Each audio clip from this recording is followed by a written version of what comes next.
Auzubillahi minash-shaytanir-rajeem. Bismillahir-rahmanir-rahim. Welcome to the lecture number 3 of chapter number 2 of RCAF 4 Business Law. Last class में हमने काफ़ी बातें की थी, types of offer, invitation to an offer, और इसी के साथ साथ क्लास के अख्ताम पे आप लोगों को एक होमवर्क दिया गया था और मैं उम्मीद करता हूँ कि वो होमवर्क आप लोगों ने कर लिया होगा। बिफोर डिस्कसिंग द होमवर्क मैं होमवर्क आप लोग के ना फिजिकल क्लास वालों का कम चेक करूँगा, तो अगर कोई लिख के लाया तो ज़रा मुझे चेक करा दें, ठीक है। पहले हम एक काम करते हैं कि हम ज़रा सवाल रीड करते हैं, ठीक है। उसके बाद हम ज़रा देख लेते हैं कि आप लोगों ने क्या करने में किए हैं क्या नहीं किया है, ठीक है। गलत लिखो सही लिखो, लेकिन लिख के ज़रूर लाओ। चलो जी, किस किस ने किया है? लिख के किया है? इमाद भाई क्यों नहीं किया आपने? काम मसरूफ से कौन से काम भाई? पीआरसी चल रहा है, मतलब पीआरसी में भी हो और कैफ भी दे रहे हो, ऐसा? ठीक है, चलो मेक सेंस। आप भाई 2 क्वेश्चन के थे, कोई मसला नहीं, ले आओ। नहीं, जो मसला नहीं है, कोई मसला नहीं है, ले आओ। थोड़ा सा किया है, कितना? थोड़ा सा ड्राइव में नहीं था, लेकिन ये कल आपने सवाल किया था ना ग्रुप में, क्या नाम था आपका? अस्मा। मैंने आपको बताया भी था कि मैंने लेक्चर नोट्स के अंदर दिया हुआ है होमवर्क लिख के। आपने लास्ट क्लास नहीं ली तो फिर क्यों नहीं पता कि होमवर्क यहाँ पर है? नहीं, अलग से नहीं है ना? अच्छा, किया है आपने, किया है? क्यों भाई?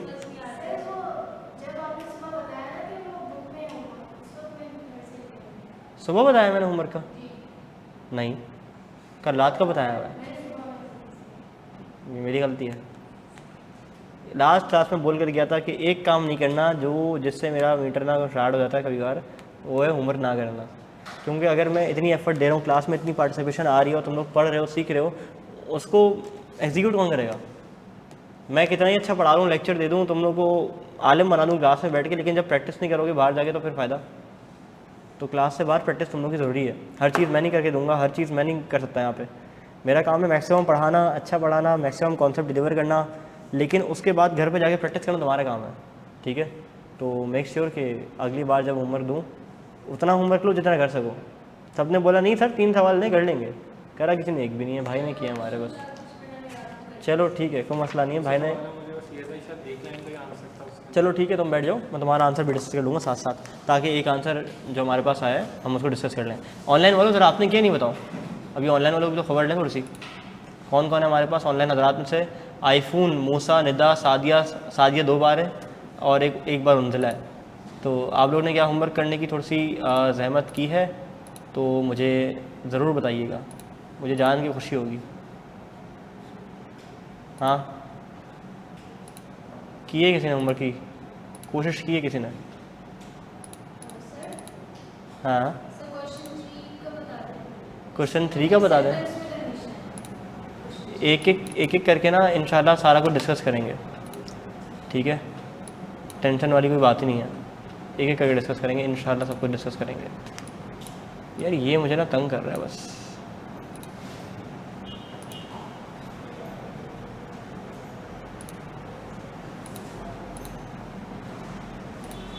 जब मैं इसको पढ़ लेके जा रहा हूँ तो ये नहीं आ रहा। चलो खैर, सर मेरी फ़र्स्ट क्लास है तो ये यहीं से लूँ या पहले वो देखूँ? बंद कर दो आईफोन अभी के अभी, ठीक है, इमीडिएटली बंद कर दो, ठीक हो गया। अच्छा, ऑनलाइन वाले हजरात किसी का कोई अर्जेंट सवाल हो ना तो व्हाट्सएप ग्रुप में कर लेना, मैंने व्हाट्सएप सामने खोल के रख लिया है, मैं देख लूँगा इधर, क्योंकि अभी इधर मैं चैट बॉक्स ऑन कर रहा हूँ तो वो हो नहीं रहा सही से। चलो जी स्टार्ट करें होमवर्क डिस्कस करना। आज की क्लास में तरतीब ये रहेगी कि पहले आज की क्लास में प्रीवियस क्लास का होमवर्क डिस्कस होगा, उसके ऊपर हम बातचीत करेंगे, इसके आंसर पढ़ेंगे, समझेंगे कि लॉ की ड्राफ्टिंग कैसे होती है, किस तरह आंसर को लिखा जाता है, ताकि तुम लोगों के अंदर थोड़ा सा लिखने का सेंस डेवलप हो। ये हमारी बेसिक्स हैं।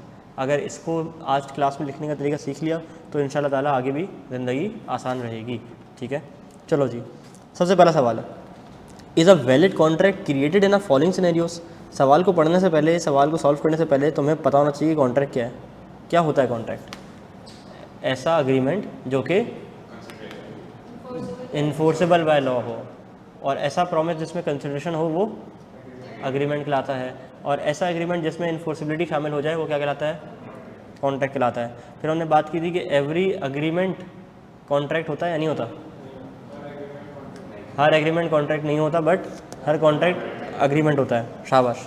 चलो, सना ने अहमद को कहा कि मैं विलिंग हूँ अपनी गाड़ी बेचने के लिए 10 लाख रुपए में, लेकिन अगर अहमद अग्री कर ले अगले 24 घंटे में और मुझे 2 लाख रुपए हाथ क्या जमा करा दे, इस बात पे अहमद खामोश रहा अगले 24 घंटे तक, लेकिन बाद में कांटेक्ट किया और कहा कि मैं तुम्हें एक हफ्ते बाद पूरी अमाउंट दे दूंगा। तो मुझे बताओ कॉन्ट्रैक्ट हुआ या नहीं हुआ?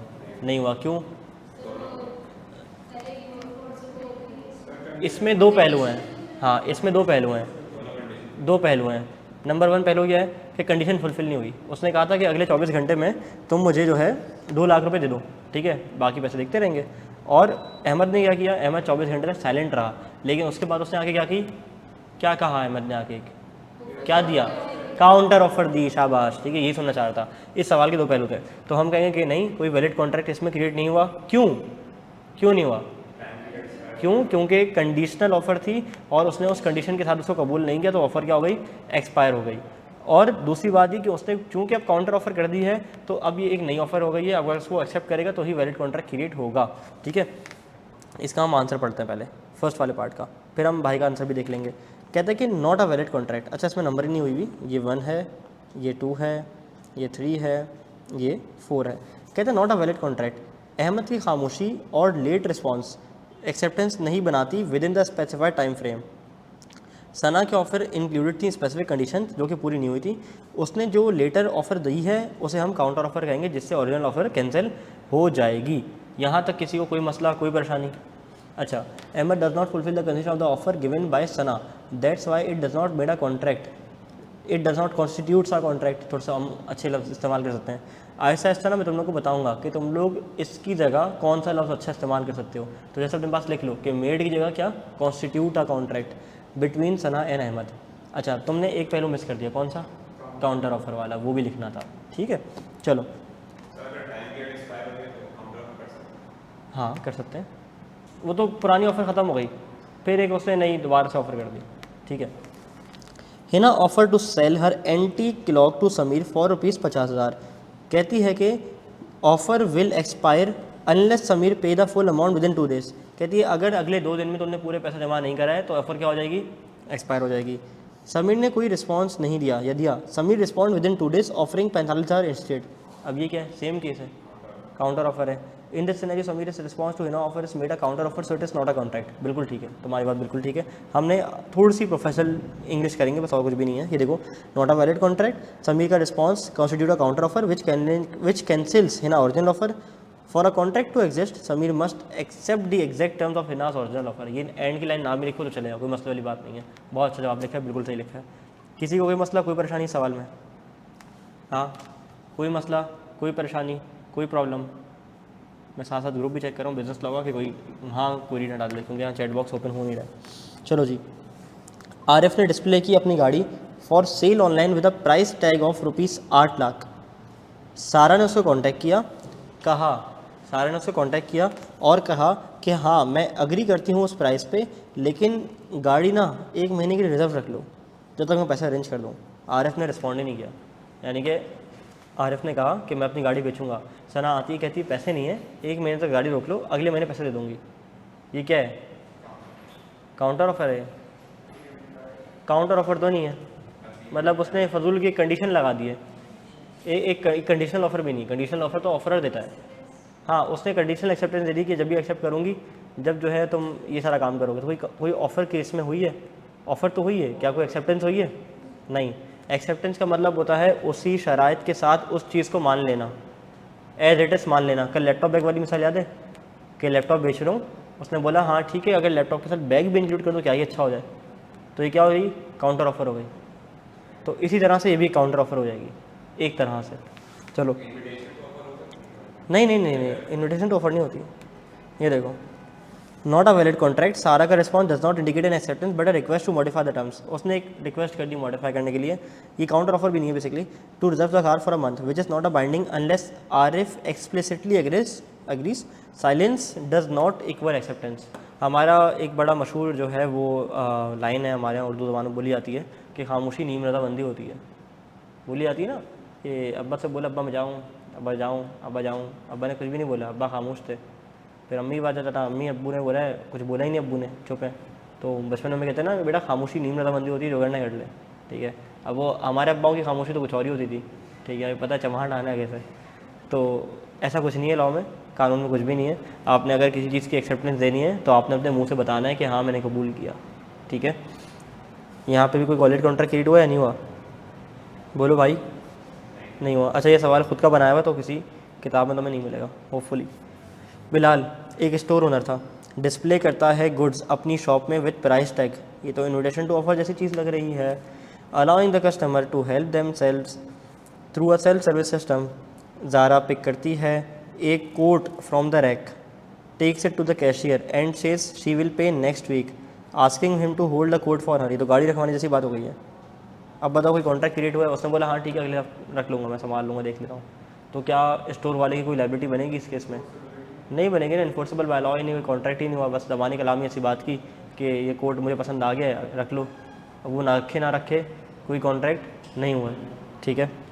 चलो जी पढ़ लेते हैं इसका आंसर भी। Not a valid contract although Zara selected the code, her offer to pay later and a cashier's agreement to reserve the item create a new conditional agreement. ये कंडीशनल अग्रीमेंट टाइप की चीज़ हो गई है, लेकिन स्टोर के पास कोई ऑब्लिगेशन नहीं है इसको फुलफ़िल करने की। क्या ये बात क्लियर है? हाँ जी पक्का। अच्छा भाई देखते हैं कि it's not a contract because Bilal and Zara made a promise forming consideration for each other. ये कब हुआ? तुमने बोला यार कुछ ना, मैं लॉ के वर्ड लिख देता हूँ कि ऐसे मुश्किल टेक्निकल प्रॉमिस कंसिडरेशन फॉर्मिंग करके ना कुछ लगेगा एग्जामिनर को, बड़ा गहरा सोच के लिखा है, ठीक है। अच्छा फॉर ईच अदर बट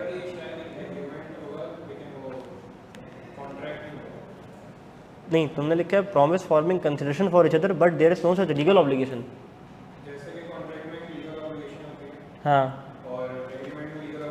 तो कंसिडरेशन क्या थी इसमें? ठीक है, तो ये नहीं था सही आंसर। सवाल नंबर 1 में किसी को कोई मसला, कोई परेशानी, कोई प्रॉब्लम? नहीं। आपने होमवर्क किया? आपका नाम? आपका नाम? जी दरक्षा, पहली क्लास है आपकी आज? ठीक है, आपने मतलब फिज़िकल पहली क्लास है या टोटल बिजनेस लॉ की ही पहली क्लास है? ओरिएंटेशन नहीं ली, पहली क्लास भी नहीं ली, अगली क्लास कौन सी है? अभी इसके बाद कौन सी क्लास है? कोई क्लास नहीं है। इससे पहले कौन सी थी? सीए में, मतलब पहला दिन है आज टेक्निकली। आज पहला दिन है टेक्निकली जी। अच्छा अब से लोगी, तो देखो मैं रिकमेंड करूँगा कि आज की क्लास में बैठ जाओ, मसला नहीं है, कोई मसला नहीं है, अच्छा है, देख लो क्लास का माहौल, लेकिन कुछ समझ नहीं आएगा। कोशिश करूँगा कि इतना समझा दूँगा जिसने पहली क्लास ना ली उसको समझ आए, लेकिन अभी जो प्रैक्टिस क्वेश्चन डिस्कस हो रहे हैं आपको समझ नहीं आएंगे, तो कोई घबराने वाली बात नहीं है। आपने घर जाके पहले ओरिएंटेशन लेनी है, ठीक है, ओरिएंटेशन लेनी है। ओरिएंटेशन लेने के बाद आपने पहला लेक्चर लेना है, और पहले लेक्चर में जो बातें करी हैं वो आपने सुकून से सुननी है, नोट डाउन करनी है। उसके बाद आपने फिर दूसरा लेक्चर लेना है, दूसरा लेक्चर भी यूट्यूब पे अपलोड हो चुका है, पोर्टल पे भी हो चुका है। फिर आपने आज जाके अब तीसरा लेक्चर लेना है। तो जो अगली क्लास होगी, अगली क्लास आप जब तक ना लेना जब तक आपकी पिछले 3 क्लास पेंडिंग कंप्लीट ना हो गई हो। एक दिन में 2 क्लास लेनी है, 2 क्लास ले लो, कोई मसला नहीं है, बस 3-4 दिन लगेंगे मैक्सिमम। इस वीकेंड तक क्लासेस जो पेंडिंग होगी वो पाइल अप करो, अपना अपना ले लो जो पाइल अप हुई हुई है, और फिर आगे फिजिकल ज्वाइन कर लेना, ठीक हो गया। लेकिन इनकरेज करता हूँ, अच्छी बात है फिजिकल आया करो। चलो जी, हम अपना ऑफिशियली पहली दफ़ा कोई पास्ट पेपर का सवाल करने जा रहे हैं, जो कि ICAP की किताब में सवाल नंबर 3 है, और पास्ट पेपर का सवाल था स्प्रिंग 2016 का। तैयार हो 4 नंबर के लिए? Badar, who is the owner of Mashhoor associates, send one of his employ Aftab in search of his pet. याद है कल घड़ी वाली मिसाल, मेरी घड़ी गुम हो गई है, और मैंने कहा था कि ICAP इस पर बड़ी टिपिकल एग्जाम्पल बोलता है कि किसी का जो है ना वो पेट वेट गुम हो गया, वही वाला सवाल आ गया। हॉर्स गुम हो गया भाई का, which had been missing for 5 days, 5 साल से लापता है, कहीं ना कहीं कर रहा होगा मस्ती वस्ती। बदर advertise a reward for 20,000 in a news paper for any one who find his missing horse. उसका घोड़ा मिस हो गया, ठीक है, घोड़ा घास खाने के बाद चला गया। जब घोड़े ने घास खा ली तो घोड़ा क्यों रुकेगा, घास के साथ साथ वो भी चला गया। तो 5 दिन हो गए, घोड़ा घास खा के कहीं चला गया। Aftab, unaware of the news paper advertisement, trace the horse subsequently on knowing the reward Aftab claim it from बदर। यानी कि उसने पहले जाके घोड़ा ढूंढ लिया और घोड़े के मालिक को घोड़े को दे दिया। उसके बाद क्या हुआ? उसके बाद क्या हुआ भाई बताओ? उसके बाद उसको पता चल गया कि इस पर तो रिवॉर्ड था, और वो कहता है भाई मेरा पैसा मुझे दो, तो क्या वो ले सकता है? नहीं। क्यों? कोई कोई ऑफ़र कम्युनिकेट हुई थी उसको? नहीं, उसके कानों तक तो आवाज़ पड़ी ही नहीं थी, उसकी आंखों ने तो वो न्यूज़पेपर देखा ही नहीं था। तो जब उसके कानों ने वो आवाज़ नहीं सुनी, उसकी आंखों ने वो न्यूज़पेपर नहीं देखा, जब ऑफ़र उससे कम्युनिकेट हुई नहीं, तो फिर उस ऑफ़र उसके लिए थी ही नहीं। बात समझ आ रही है? Under the provision of contract at 1872 identify करो कि कौन सी टाइप ऑफ ऑफ़र है। अब देखो रिक्वायरमेंट को पढ़ना सिखा रहा हूँ। कह रहा है आइडेंटिफाई करो टाइप ऑफ ऑफ़र। पहली चीज़ पूछिए, देखो मैं रिक्वायरमेंट को किस तरह पढ़ के ना उस पर लिख रहा हूँ कि क्या क्या पूछा है। टाइप ऑफ ऑफर क्या है? Which was made by Badar also state whether Aftab would be able to claim the amount of reward under the circumstances. दो चीज़ें पूछी हैं, तो टाइप ऑफ ऑफर बताऊंगा। कौन सी टाइप ऑफ ऑफर है? General offer. क्यों? क्योंकि ये अवामुन नास को दी गई थी। ऐसी ऑफर जो अवामुन नास को दी जाए उसे क्या कहेंगे? जनरल ऑफर कहेंगे। ठीक है, उसके बाद हम क्या कहेंगे कि क्या जो है आफ्ताब क्लेम कर सकता है? नहीं, चूँकि आफ्ताब के कानों में वो आवाज़ पड़ी ही नहीं थी, आफ्ताब की आंखों ने वो न्यूज़पेपर देखा ही नहीं था, इसलिए आफ्ताब वो लीगली क्लेम नहीं कर सकता। अब देखो जैसे मैं और तुम बात कर रहे हैं, ठीक है, मैंने तुम्हें आंसर बता दिया, इसी तरह तुमने किताब पे लिखना है। कोई हवा नहीं है ड्राफ्टिंग, कोई मुश्किल चीज़ नहीं है। बस जैसे कॉमन सेंस ने हमारे जवाब दिया, हमने पढ़ा ना, तो कॉमन सेंस चल गया, कॉमन सेंस चला, कॉमन सेंस को किताब को उतार दिया, दैट्स ऑल। बाकी जो फिनिशिंग है लिखने की वो इंशाल्लाह वक्त के साथ साथ आ जाएगी। नहीं, type of offer is it is the case of general offer because it was made to the public. Any person who is in knowledge of this offer and fulfill the condition can accept it. अब लिख रहा हूँ मैं relevant legal provision. जब भी तुम answer करो ना तो उसको दो टुकड़ों में तोड़ देना। एक लिखना रेलेवेंट लीगल प्रोविजन और लिखना दूसरी नंबर पे कि तुम्हारा डिसीजन क्या है और डिसीजन की बेसिस क्या है। ये किसी भी सिनेरियो बेस्ड आंसर को करने का तरीका, क्वेश्चन को आंसर करने का तरीका सबसे बेहतरीन है। सबसे पहले मैंने लिखा रेलेवेंट प्रोविजन। जो मैंने रेलेवेंट लीगल प्रोविजन पढ़ा है, क्या पढ़ा है? Offer valid only when it has been communicated to the offeree. क्या ऑफरी को कम्युनिकेट हुआ था? नहीं। Aftab can not claim the amount of reward from other, यही बात हमने भी कही। Because the offer was not communicated to him at the time he found a horse, उसको पता ही नहीं था। या तुम इसको इस तरह भी ले सकते हो, he was unaware of the offer eight the time he discovered the horse. ठीक है, कुछ भी लिख सकते हो, लेकिन तुम्हारी बात कम्युनिकेट होनी चाहिए। अब मैंने डिस्कवर्ड लिखा, अवेयर लिखा, अनअवेयर लिखा, लेकिन बात तो मैं सेम कर रहा हूँ ना, कोई मसले वाली बात नहीं है। Hence no acceptance and no valid contract is created. अब मैं आपकी जो है वो नज़र दिलाने जा रहा हूँ, आपकी अटेंशन मुतवज्जे करवाना चाहता हूँ एक बड़े दो अहम शाहकार चीज़ों पे, जिसका जिक्र मैंने अपनी ओरिएंटेशन में बार बार किया है। वो क्या है? वो है एग्जामिनर कमेंट और मार्किंग स्कीम। अच्छा, मेरी कोशिश ये हुआ करेगी कि जो सवाल मैं क्लास में डिस्कस कर रहा हूँ उसके एग्जामिनर कमेंट भी साथ साथ डिस्कस करूँ, ताकि पता चले कि इस सवाल में बच्चों ने क्या गलती की थी, ताकि तुम वो गलती ना दोहराओ। और अगर गलती तुमने की भी हो तो तुम्हें पता चल जाएगा कि तुम दुनिया के पहले बच्चे नहीं हो जो सवाल में फंसे हो, या ये कॉमन गलती की है। और मार्किंग प्लान से क्या होता है, तो मैं आइडिया होता है कि अगर मैंने आधा अधूरा आंसर भी लिखा है ना, तो कुछ ना कुछ मार्क्स मैं उसमें से निकाल लूँगा। ठीक है, एग्जामिनर पढ़ता है, आसान था फलता है। तो द परफॉर्मेंस वॉज सेटिस्फैक्ट्री। ठीक है, majority of the candidates correctly identified the type of offer. सबको पता था जनरल ऑफर है। ठीक है, however some candidates fail to appreciate in case of lack of communication of offer the reward cannot be claimed by the performer। कहता है कि बहुत सारे बच्चे ये लिखना ही भूल गए कि जब उसके कानों ने वो आवाज़ ही नहीं सुनी, उसकी आंखों ने वो ऑफ़र देखी ही नहीं, तो कम्युनिकेट भी नहीं हुई। Some candidates were of the view that since there was an employer and employee relationship between parties, the finder was ineligible to claim the reward. मतलब फजूल, बस एम्प्लॉई को बता दी तो बच्चा ने बोला कि चूँकि वो उसका एम्प्लॉई था तो जो है ना वो नहीं, इनएलिजिबल है। क्यों भाई? लॉ वो पढ़ रहे हैं, कम नहीं लॉ पढ़ रहे हम हैं, एम्प्लॉयर एम्प्लॉई के रिश्ते बना रहे हैं। अच्छा जी, ऑफ़र को आइडेंटिफाई करने का एक नंबर था, डिस्क्राइब करने का रीज़न कि ले सकता है पैसे या नहीं ले सकता, उसके 2 नंबर थे, और 1 मार्क किसका था? सही फैसला बताने का। ठीक है, तो ये हमारे पास 4 नंबर का सवाल था। मैं यहाँ पे बहुत स्लो जा रहा हूँ, बहुत तहम्मुल से जा रहा हूँ, किस लिए? ताकि तुम लोगों को समझ आ जाए कि हम लोग आंसर डिस्कस किस तरह से करते हैं, लिखते किस तरह से, और एग्जामिनर कमेंट और मार्किंग स्कीम की हमारी ज़िंदगियों में क्या अहमियत है। क्या ये बात क्लियर है? क्या मैं आगे बढ़ जाऊँ? एक स्टेप आगे, सवाल नंबर 3 की तरफ। Ahmed being interested in purchasing Adil की DHA की property sent him this letter on 1 March 2019। 1 मार्च को किसने भेजा? अहमद ने आदिल को भेजा लेटर। एक पार्टी हमारी अहमद है, दूसरी पार्टी हमारी कौन है? आदिल भाई। अहमद ने आदिल को ख़त भेजा। अच्छा, तुम्हारे जहन में एक सवाल आ रहा होगा कि हम बार बार ख़त की बातें क्यों कर रहे हैं? उसने ख़त भेजा, अभी तो डिजिटल लॉ है, ईमेल की बात करो, व्हाट्सएप की बात करो, एससी की बात करो, इंस्टाग्राम की बात करो। हाँ ऐसी बात होनी चाहिए थी। हाँ नहीं, ऑफिशियल ऑफिशियल लेटर भी होते हैं, बात तो ठीक है, लेकिन कम्युनिकेशन तो कॉल पे भी हो जाएगी ऑफ़र की। अगर मैंने कॉल की इसको, मैंने ऑफ़र दी, इसने एक्सेप्ट कर ली, तो ऑफ़र एक्सेप्टेंस हो गई। क्यों? क्योंकि कॉन्ट्रैक्ट एक्ट है 1872 का। हाँ 1872 का कानून है, तो उस कानून को उसने चेंज नहीं किया अब तक, वही कॉन्ट्रैक्ट एक्ट चल रहा है। जैसे कंपनीज एक्ट है ना, तो वो 1984 में कंपनी ऑर्डिनेंस था, बल्कि 1913 में था ईस्ट इंडिया में, फिर 1984 में बना, फिर 2016 में बना, फिर 2017 में और रिवाइज हुआ, तो वो निखर के एक पिक्चर हमारे पास अपडेटेड आ गई है। लेकिन कॉन्ट्रैक्ट एक्ट को किसी ने रिवाइज करने की जरूरत समझी नहीं अब तक, तो वो अंग्रेज़ों के ज़माने का 1984 का चल रहा है। तो बहुत सारी बातें इस पर पढ़ते हुए आपको तकलीफ देंगी, क्या लेटर के ज़माने की बातें हैं, लेकिन it is what it is, I cap पूछ सकता है। मैंने कोशिश की है कि इसको थोड़ा सा मॉडर्न बना के ना कुछ ईमेल्स का टच दे दूँ इस ज़माने की, तो वो आगे मैंने एग्जांपल्स में दिया हुआ भी है, इंशाल्लाह नज़र आ जाएगा।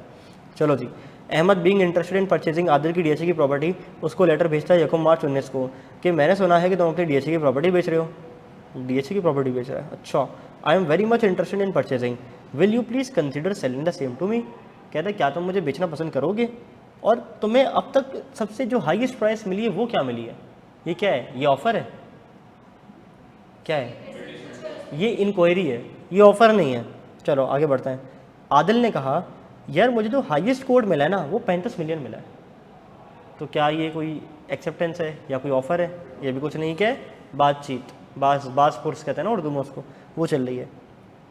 अहमद ने कहा कि मैं अग्री करता हूँ कि मैं तुम्हारी डीएचए की प्रॉपर्टी लूँगा 36 मिलियन पे, ये क्या है, ये ऑफ़र है। Subsequently Adil received an offer from Hamid coating 38 million for the sailed property, ये हामिद भाई की एंट्री हो गई है। अच्छा आदिल ने कितने लगाए, नहीं अहमद ने कितने लगाए, 35। आदिल ने कोई जवाब दिया इसको, नहीं, हाँ 36 का था, अच्छा 36 का था, अहमद ने 36 का था, इसको हम सही कर लेते हैं, अहमद ने 36 का था, और आदिल ने कितने लगा, हामिद ने कितने लगा दिए, हाँ हामिद ने 38 लगा दिए।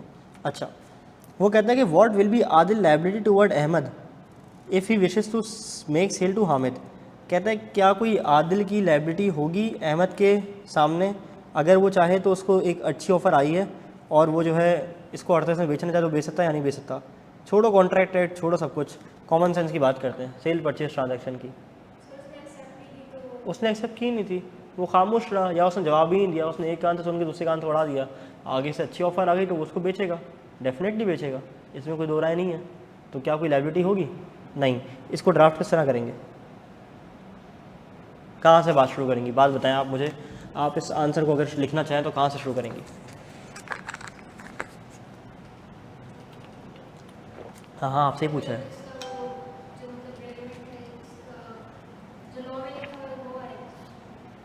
क्या लिखा हुआ है, क्या लिखेंगी बताएं।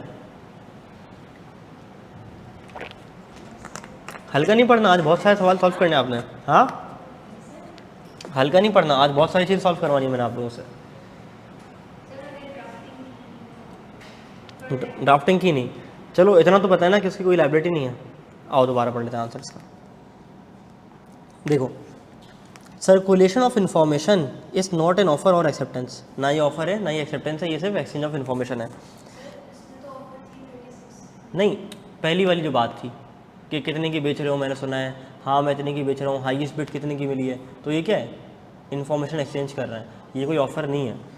First letter from Ahmed to Ali is a request for information, reply from Adil to Ahmed it's sharing of information. ये तो सिर्फ आपस में बात कर रहे हैं, दोस्ती यारी में बात कर रहे हैं, ना ऑफर है ना एक्सेप्टेंस है, ऐसा ही है ना, यही सीखा था ना हमने अभी। Second reply from Ahmed to Adil is an offer, Adil has not responded to this offer, therefore there is no acceptance and no contract. Now Hamid has made an offer of 38 million which can be accepted by Adil because there is no contract between Adil and Ahmed and no breach of contract. Breach of contract एक ना थोड़ा सा technical word भी नहीं है, लेकिन एक chapter है ब्रीच ऑफ कॉन्ट्रैक्ट का जिक्र उसमें आएगा। कहाँ गया, नो ब्रीच ऑफ कॉन्ट्रैक्ट। तो ब्रीच ऑफ कॉन्ट्रैक्ट एक अच्छा अगेन लॉ का अल्फाज है कि कॉन्ट्रैक्ट को तोड़ देना, क्विट नहीं लिखना, ठीक है, और डिसकंटिन्यू नहीं लिखना, डिस्चार्ज कहोगे या ब्रीच ऑफ कॉन्ट्रैक्ट कहोगे। डिस्चार्ज कहेंगे कि रजामंदी से ख़त्म कर दिया, ब्रीच कहेंगे कि कॉन्ट्रैक्ट तोड़ दिया। तो कोई ब्रीच नहीं है इस केस में। क्या मेरी बात समझ आती है? क्या मेरी बात आपकी अक़ल शरीफ में आ रही है? क्या मैं अपनी बात समझाने में कामयाब हो पाया हूँ? ये क्या है? अहमद के पॉइंट ऑफ व्यू से सोचते हैं। आ जाओ, अहमद भाई कहाँ हैं? ये रहा अहमद भाई 36 वाले। हाँ,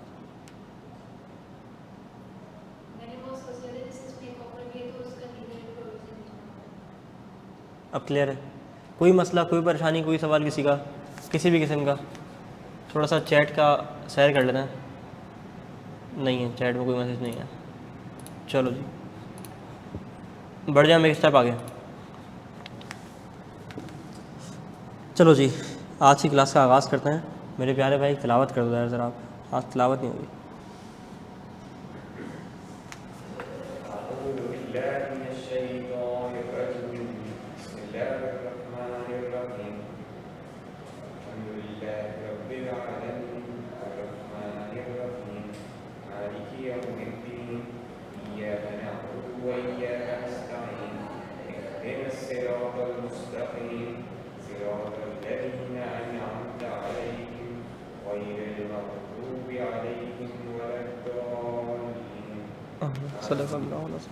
माशाल्लाह बड़ी प्यारी तिलावत है हमारे इमाद भाई की। इमाद नाम था ना?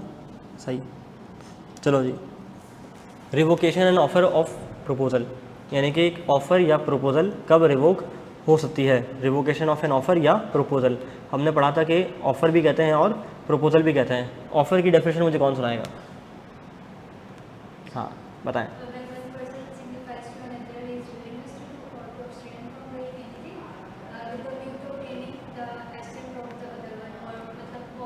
हाँ सही है। He said to make an offer. शाबाश, तालियां तालियां बजाओ, जलो नहीं यार, शाबाश। अच्छी सुनाई है ना डेफिनेशन, याद करिए। एप्रिसिएशन याद करने की है भाई ये, ठीक है। तुम्हारे लिए क्या बजना चाहिए फिर? वो भी याद करना है, वो भी याद करना है, वो हेडिंग याद करनी है आपको कम अज़ कम। जैसे मैं अभी पढ़ाने जा रहा हूँ कि रिवोकेशन कब होती है ऑफ़र की, तो इसकी जो हेडिंग्स हैं ये आपने याद करनी है। अंदर का मटेरियल आप भले लिखो, आपको पता होगा, आपको याद हो जाएगा वो, लेकिन कम से कम मेन हेडिंग आपने याद करनी है, ठीक है। तो इंशाल्लाह इसी इंटरेक्टिव स्लाइड से ना थोड़ा सा इंगेजिंग बनाएंगे बेंसिस लॉ को अल्लाह के हुक्म से। आगाज़ करते हैं आज की क्लास का ऑफिशियली। Revocation and offer. मैंने एक ऑफ़र की कि मैं अपना again Infinix note 40 pro mint condition में बेचना चाहता हूँ। इसने एक्सेप्ट नहीं की, इसने अभी तक एक्सेप्ट नहीं की। मैं बोलता हूँ यार मैंने अपना इरादा वापस ले लिया, नहीं बेच रहा जाओ। क्या मैं कर सकता हूँ? हाँ मैं कर सकता हूँ। क्यों? क्योंकि इसने अब तक कोई एक्सेप्ट की ही नहीं थी। लेकिन अगर इसने एक बार एक्सेप्ट कर ली होती और इसने तुम सबके सामने कह दिया होता कि हाँ मैं तैयार हूँ लेने के लिए, अभी नकद पैसे ले लो, तो ये क्या था? हाँ ये एक्सेप्टेंस थी। और ये क्या बन जाता? Agreement. Agreement enforceable by law भी है, तो ये क्या बन जाता? कॉन्ट्रैक्ट बन जाता। और अगर एग्रीमेंट एक बार कॉन्ट्रैक्ट बन गया तो वो मैं विड्रॉ नहीं कर सकता। अब उस कॉन्ट्रैक्ट को ख़त्म करने का एक अलग तरीका वो हम आगे के चैप्टर में पढ़ेंगे, लेकिन फॉर नाउ मैं अपनी ऑफर से पीछे नहीं हट सकता। अगर इसने कह दिया कि हाँ लाओ बेचो, बहुत होशियार बनते थे ना तेरी क्लासों से, अब तो मैंने बोल दिया अब तो तुम बेचो, अब मैं बोलूँ नहीं है मैं नहीं बेच रहा, तो मैं ऐसा नहीं कर सकता। तो once offer is accepted it can not be withdrawn. Clear है यहाँ तक? आगे बढ़ते हैं। A proposal can be revoked any time. Proposal revoke कर सकते हैं any time before the person making offer is told that the offer has been accepted. इससे पहले कि उसको बता दिया कि मैंने एक्सेप्ट कर लिया है, वो विड्रॉ कर सकता है। लेकिन एक बार अगर एक्सेप्टेंस कम्युनिकेट हो गई, मैंने ऑफर की, इन्होंने एक्सेप्ट की और मेरे कानों ने इनकी एक्सेप्टेंस सुन ली, मेरे आंखों ने इनकी एक्सेप्टेंस का लेटर देख लिया, मेरी आंखों ने इनका व्हाट्सएप मैसेज एक्सेप्टेंस का देख लिया, मेरी आंखों ने इनकी ईमेल पढ़ ली, मुझे रिसीव हो गई, तो फिर क्या है? फिर ये कॉन्ट्रैक्ट बन जाएगा और इसको मैं विड्रॉ अपनी ऑफर को नहीं कर सकता। The proposal can not be withdrawn. Example पढ़ लेना है। अदील ने एक लेटर के थ्रू प्रपोज किया जो कि उसने पोस्ट के जरिए भेजा था। देखो अगेन वो ख़तो किताबत वाली ज़माना आ गया। To sell his house to Jazib. Jazib intend to accept the offer but has not posted the letter of acceptance yet.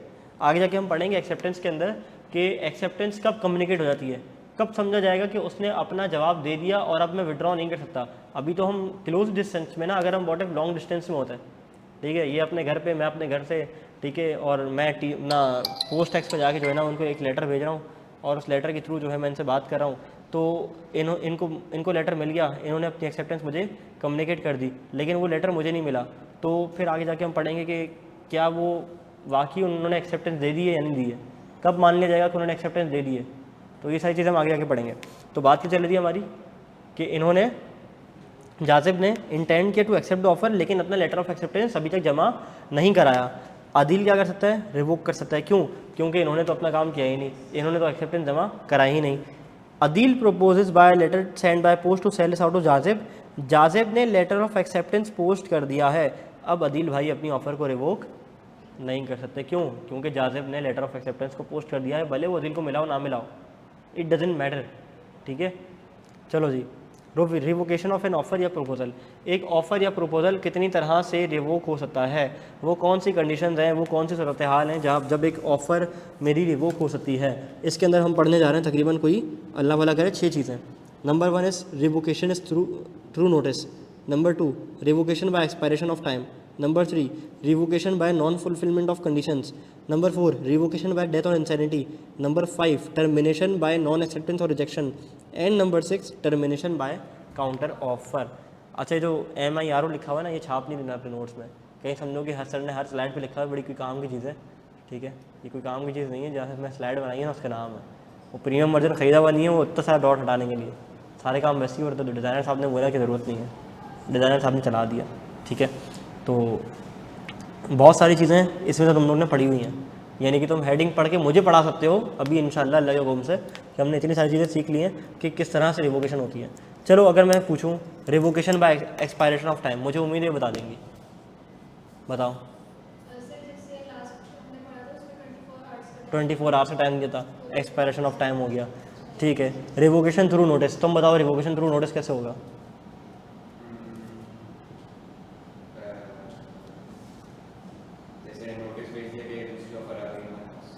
Notice भेज दिया जाए, लेकिन उसने एक्सेप्ट करने से पहले पहले।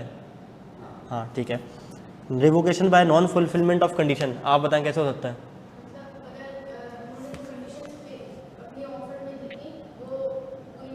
पूरी नहीं हुई, कैसे? मिसाल दें।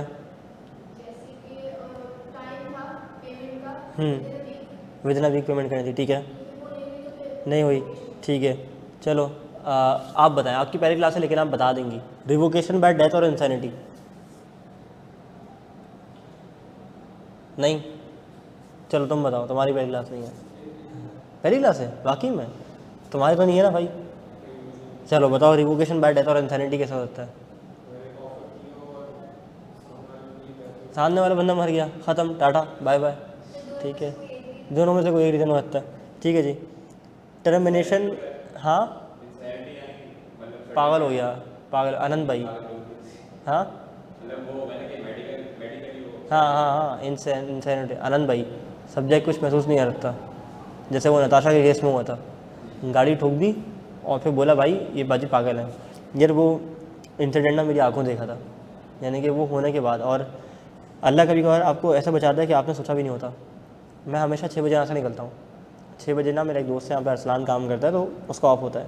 कभी कभार हम लोग एक बाइक पे आते हैं, क्योंकि बिल्कुल एक मोहल्ले से आते हैं हम लोग, वो ब्लॉक 2 में रहता है, ब्लॉक 1 में, एक ही पट्टी पे हम लोग रहते हैं। तो वो पार्क बना हुआ है ब्लॉक 1 वाला, वहाँ रहता है और मैं इधर पीछे PC के पीछे रहता हूँ। हाँ, तो अब अरसलान का ऑफ हुआ 6 बजे, और तुम बताएं एम्प्लॉई क्या होता है, भाई 6 बज गया अभी घर चलना है। अब मैं इधर बैठा हूँ, कभी 8 बजे बैठ रहा हूँ, 9 10 11 बजे जा रहा हूँ। तो मैंने कहा कि थोड़ी देर में चलता है, कुछ काम था। 6:30 बजे, और 6:30 बजे मैं निकला तो वो मुझे ना रास्ते में सुना रहा है, यार तेरी वजह से लेट हो गया, लेट करवा दिया, तुम जो है ना मुझे लेट करवाते हो, अब देखो मगरिब भी हमारे रास्ते में हो गई है। ये बोलता हुआ जा रहा था। इतने में हुआ ये कि रोसाटी से जैसे ही हमने कारसाज का टर्न लिया ना, तो ट्रैफिक मेन रोड पे ज़्यादा था, तो इसने सर्विस रोड पे लिया, और हम अक्सर कहा सर्विस रोड से ही जाते हैं, मैं खुद सर्विस रोड से जा रहा होता हूँ। जब मेन रोड पे ट्रैफिक हो तो सर्विस रोड से लेके फिर पुल चढ़ा लेता है, या तो फिर टाइम मेडिको के नीचे से निकल के स्टेडियम के पीछे चले जाते हैं। तो वहाँ बहुत रश लगा हुआ था। जब बहुत रश हुआ तो जब भी कभी कोई एक्सीडेंट होता है, रश होता है, तो मैं ज़रूर जाके देखता हूँ कि यार चल क्या रहा है। अब जब मैंने रश जाके देखा तो मुझे कुछ वहाँ फर्म के लड़के नज़र आ गए, आगे पीछे के दूसरे ऑफिस के लड़के नज़र आ गए। बोला हुदैत भाई एक्सीडेंट हुआ है। बोला किसका? कहते लड़की ने मारा है। अब थोड़ा सा इंटरेस्ट बढ़ गया, क्योंकि लड़के ने मारा तो मार कूट के जला देते, लेकिन आंटी ने ठोका या लड़की ने ठोका तो थोड़ा सा वो होता है कि अब इसका क्या करेंगे, अब होगा क्या और कौन है, कैसे हुआ। तो जब मैं थोड़ा सा गया ना करीब, तो मुझे नज़र ही नहीं आती, वो थोड़ी सी हाइट उसकी नॉमिनल सी थी, तो वाइट शर्ट में मुझे नज़र आई कि ना वो बिल्कुल ना झूल रही है ऐसे करके। फिर मैंने बोला भाई ये क्या सीन है, और लिटरली जब मैंने उसकी आंखें देखी ना, उसकी आंखें पूरे नशे में ना झूल रही थी। मैंने बोला यार इसने नशा किया हुआ है, यानी कि मेरे जैसा बंदा जो कभी नशे नहीं करता, तो उसने देख के बता दिया सामने वाले ने नशा किया हुआ है, इतना मतलब प्रोमिनेंट, या तो शायद इतना कोई डीप शॉक लगा होगा कि वो हमें लग रहा होगा कि उसने नशा किया हुआ है। उसके बाद भाई लोग उसको घेर रहे हैं कि इसको आग लगा दो, उसको जला दो, उसको मार दो। आगे जाके गाड़ियों का हशर देखा तो एक गाड़ी फुटपाथ पे यूँ उल्टी पड़ी हुई है, दूसरी पलटी हुई है, लेकिन उसकी गाड़ी को इतना नुकसान नहीं हुआ। लेकिन अल्लाह की करनी ऐसी, अल्लाह ने उसको ज़िंदगी देनी थी कि उस बंदी को एक खरोच नहीं आई। यार हमारा बाइकों का एक्सीडेंट हो जाए क्या बुरा हाल होता है, ठीक है। ये मेरी पूरा ये चर गया था, फट गया था, यहाँ से गोश्त बाहर आ रहा था, ठीक है। PRDC पे एक्सीडेंट होता मेरा, तो उस बंदी को एक खराश नहीं आई, और कारसाज वाला, हाँ। और लोग कह रहे थे कि वो बंदी उठ एक्सीडेंट करने के बाद गाड़ी से निकली और चलना शुरू कर दिया उसने, ऐसे ऐसे ऐसे करके। फिर लोगों ने उसको जाके पकड़ा। खैर फिर बड़ा ड्रामा क्रिएट हुआ, उसको पुलिस की वैन में बैठाया। तो फिर मैंने उसको बिल्कुल इस तरह से देखा कि यानी मैं पुलिस वैन के बाहर था और बंदी अंदर बैठी हुई थी, और मेरे दिमाग से ना 2 दिन तक वो वाक़या नहीं गया। तो मेरे फिर अल्लाह बता रहा था कि अल्लाह कभी अगर कैसे बचाता है, कि हो सकता है कि मैं पिछले अगर 6 बजे निकलता तो 6, 10, 6, 15 का जब का वाक़या है उसी रोड से गुजर रहा होता, ठीक है। God never, you never know कि भाई अल्लाह ने आपके लिए क्या बेहतरी रखी है। खैर इंसानिटी से हमारी बात कहाँ निकल गई, आगे बढ़ते हैं।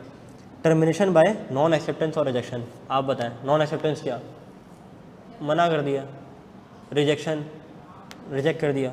Termination by counter offer, counter offer से ओरिजिनल ऑफर कैंसिल हो जाती है। अब हम ना भी पढ़े तो तुम लोग को आता है, सेल्फ रीड कर लोगे तुम्हें टॉपिक क्लियर हो जाएगा। लेकिन ये क्या था, ओवरव्यू था, पढ़ना तो हमने पूरा है।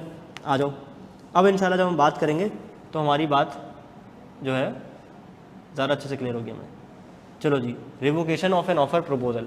अच्छा अभी इसने जो कार्टून की तस्वीर लगाई है ना, इसमें मेरा कोई हाथ नहीं है, ठीक है, क्योंकि मुझे डिज़ाइनर ने बना के दी है, जो उसको अच्छा लगा उससे लगा दिया, ठीक है। रिवोकेशन ऑफ ऑफर, सबसे पहले हम बात करते हैं रिवोकेशन थ्रू नोटिस।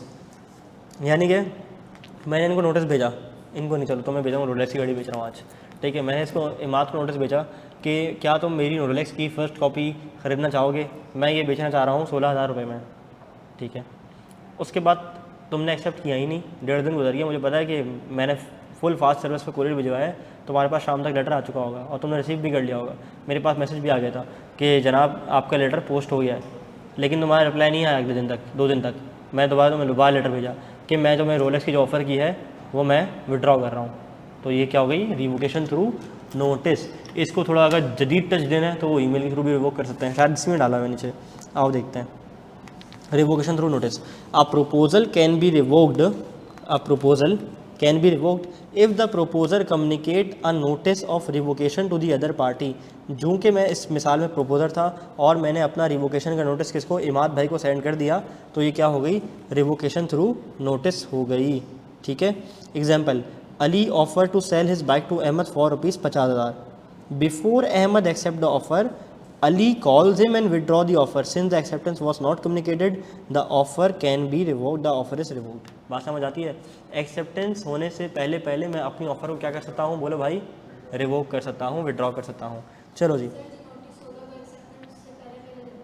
नोटिस क्या, हाँ बिल्कुल बिल्कुल बिल्कुल बिल्कुल, एक्सेप्टेंस से पहले पहले। अगर उसने एक्सेप्टेंस कम्युनिकेट कर दी तो भाई फिर आप रिवोक नहीं कर सकते, वो मैं आगे जाके पढ़ूंगा नहीं, फिर आप रिवोक नहीं कर सकते, वो मैं हम आगे जाके पढ़ेंगे कि एक्सेप्टेंस कब कम्युनिकेट होती है, ठीक हो गया। चलो जी, एक सॉफ्टवेयर कंपनी कराची में ऑफर करती जॉब सना बाजी को, but before Sana accept they send her an email stating that the position is no longer available. एक सॉफ्टवेयर कंपनी ने सना बाजी को बुलाया और कहा कि हम आपको जॉब दे रहे हैं। इससे पहले सना एक्सेप्ट करती, हाँ ठीक है मैं कल से ज्वाइन कर रही हूँ, उन्होंने उसको ईमेल कर दी क्या, the said position is no longer available, this offer is revoked as it has withdrawn before her acceptance. क्या बात क्लियर है। रिवोकेशन थ्रू नोटिस, किसी को कोई मसला, किसी को कोई परेशानी, आगे बढ़ जाएं। चलो जी, revocation by acceptance of, revocation by expiration of time, यानी कि एक टाइम स्पेसिफाई किया होगा हमने, वो एक्सपायर हो गया, ठीक है। कि जैसे इन्होंने मिसाल दी कि अगर तुम मेरा घर खरीदना चाहते हो तो अगले 24 घंटे में 10% सिक्योरिटी डिपॉजिट जमा करवा देना। अगर अगले 24 घंटे में मेरे पास 10% सिक्योरिटी डिपॉजिट आ जाएगा तो फिर क्या होगा, एक्सेप्टेंस हो जाएगी। अगर अगले 24 घंटे में मेरे पास 10% सिक्योरिटी डिपॉजिट नहीं आया तो फिर क्या होगा, रिवोकेशन हो जाएगी। By what, expiration of time. Okay, what if no time is set. मैंने इसको ऑफ़र की कि मैं तुम्हें जो है अपना PS5 बेचूंगा, चूँकि मैंने ख़रीदा था 1,55,000 रुपये का और मैंने इसको 1 साल खेला है और मेरे पास उसमें एक डिजिटल अकाउंट भी डला हुआ है, तो मैं चाहता हूँ कि मैं इसको तुम्हें डब्बे समेत 1,30,000 रुपये का बेच दूँ, तो क्या तुम ख़रीदना चाहोगे? मैंने ऑफ़र कर दी। कब करी? व्हाट्सएप के थ्रू कर ली। इसने सीन करके छोड़ दिया। इसने बोला पागल है, बहुत महंगा बेच रहा है। लेकिन इसने मुझे बताया नहीं कि मैं पागल हूँ, ना इसने बताया कि मैं मेरी ऑफ़र एक्सेप्ट नहीं कर रहा। हफ्ता गुजर गया, 2 हफ्ता गुजर गया, 3 हफ्ता गुजर गया, मेरी किसी और से डील हुई या नहीं हुई, मेरा इरादा बदल गया, ठीक है, और मैं खेल रहा था PS5। एक दिन इसका कॉल आती है, हाँ भाई मैं तो भाई ऑफ़र एक्सेप्ट कर ली, तो मैंने 4 हफ्ते पहले वॉइस नोट किया था ना, व्हाट्सएप किया था। मैंने बोला भाई कौन सी? कहता है यार 4 हफ्ते पहले याद नहीं? कहता स्क्रीन शॉट ही मेरे पास है, बोल भेजूँ? बोला यार तुमने 4 हफ्ते हो गए, मेरा माइंड बदल गया। मैंने तो क्या ये इमाद भाई मुझे कोर्ट में लेके जा सकते, प्रूफ कर सकते हैं कि भाई ने ऑफ़र की थी, अब भाई मान नहीं रहे? नहीं, क्यों? टाइम नहीं, रीज़नेबल टाइम में एक्सेप्ट नहीं की। बात बताना चाह रहा हूँ रीज़नेबल टाइम का, बात होनी चाहिए रीज़नेबल टाइम। ये रीज़नेबल का लफ्ज़ ना इंतहाई अनरीज़नेबल सा लगता है कभी बार मुझे। क्यों? क्योंकि किताब ने ना रीज़नेबल टाइम को एक्सप्लेन नहीं किया हुआ। रीज़नेबल हर दौर के हिसाब से अलग अलग हो सकता है। एक ऐसा दौर जहाँ पे लेटर को पहुँचने में 1.5 महीना लगता है, तो वहाँ रीज़नेबल टाइम ऑफ एक्सेप्टेंस क्या होता है? 4 महीने भी होता है। ये सोच ले, महीना भर फिर मेरे पास लेटर आ जाए, तो रीज़नेबल टाइम क्या होगा? 4 महीने, 5 महीने लग सकता है। तुम्हारे लिए रीज़नेबल कुछ और होगा, मेरे लिए रीज़नेबल कुछ और होगा। तुमने कहा आज मैंने बहुत पढ़ लिया, बहुत रीज़नेबल टाइम पढ़ लिया, तुम्हारे लिए वो आधा घंटा था, ठीक है। मैंने कहा मैंने आज रीज़नेबल पढ़ा है, 4 घंटे पढ़ा। तो reasonable case to case vary करता है, लेकिन ये अदालत फैसला करेगी कि टाइम रीज़नेबल था या नहीं था, ठीक है। लेकिन एक एग्जांपल आगे अपने ऐसे दी हुई है जिसमें रीज़नेबल टाइम जज करना था आपको कि क्या रीज़नेबल टाइम में ऑफर एक्सेप्ट हुई है या नहीं हुई है, ठीक है। तो हमने क्या सीखा कि revocation by expiration of time भी हो सकती है। अगर तो रीज़नेबल टाइम उसके अंदर स्पेसिफाई किया हुआ था, सॉरी अगर कोई स्पेसिफिक टाइम स्पेसिफाई किया हुआ था और उसके अंदर एक्सेप्टेंस हो जाती है तो अच्छी बात, अगर नहीं होती तो रिवोक हो जाएगा, ठीक है। अच्छा, टाइम लैप्स हो जाएगा। अगर टाइम सेट नहीं किया हुआ तो फिर रीज़नेबल टाइम देखा जाएगा। बढ़ जाए, आगे पढ़ लें इसको। जी भाई,